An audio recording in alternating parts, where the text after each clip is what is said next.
I am Dr. Neena Sawant. I'm professor at psychiatry at KEM Hospital, Mumbai. Today I'm going to talk to you about something very important, suicide.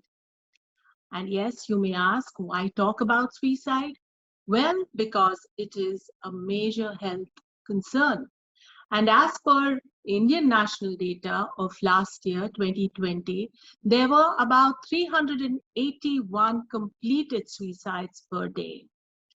To that, you can add about 20 to 30 attempted suicides, and it becomes a huge number. In fact, suicide is the fourth leading cause of death in teenagers. And we so often come across these news in our daily newspapers, especially during exam times when you find that the adolescents are pressured and they have attempted suicide. And some of them have even died because it was completed suicide. Hence, it is important that each of us understands the gravity of the situation because suicide is preventable.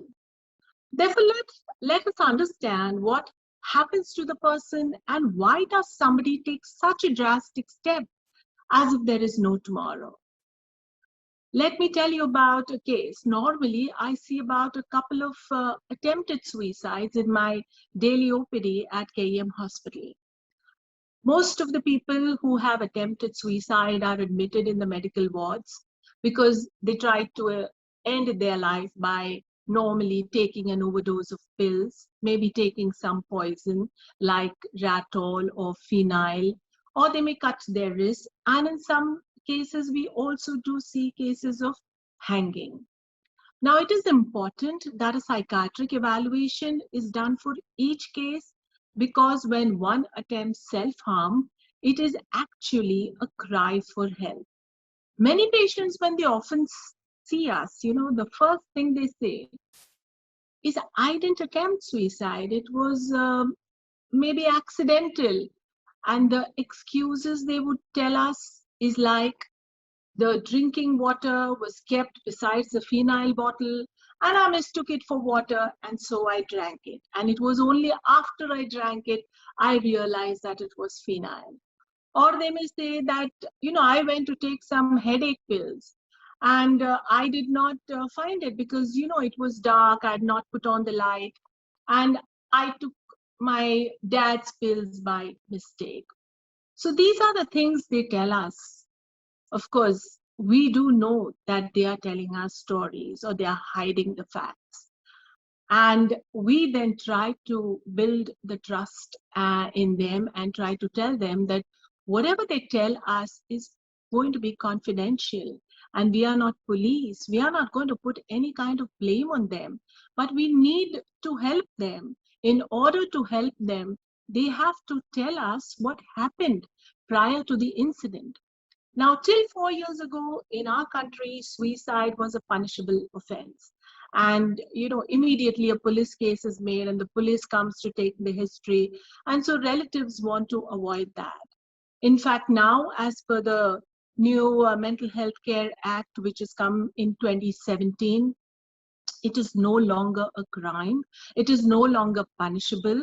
And in fact, the government has to be more proactive in seeing that cases who have attempted actually get help, because it is one of the causes is given that they're probably stressed out.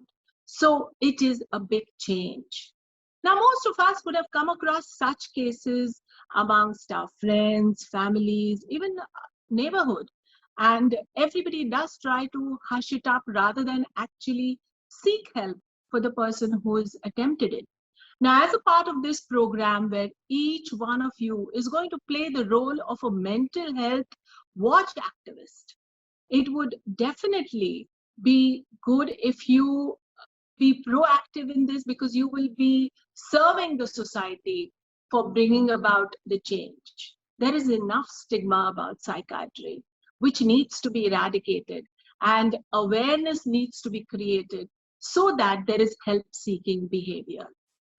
Now, to tell you about the case which I saw about, say, 10 days back, it was a 24-year-old married woman who had tried to hang herself in the afternoon after a family lunch when the husband stepped down for a walk and her in-laws retired to the room to rest. The husband returned in, say, about 20 minutes, and he was shocked to find his wife unconscious and hanging from the ceiling fan. Of course, she was rushed to the hospital immediately and she survived. She was revived. She escaped death. And when I saw her, because that is the policy that everybody is sent for a psychiatric evaluation, whether they want it or they don't want it, she completely denied the hanging incident. It was like hanging me.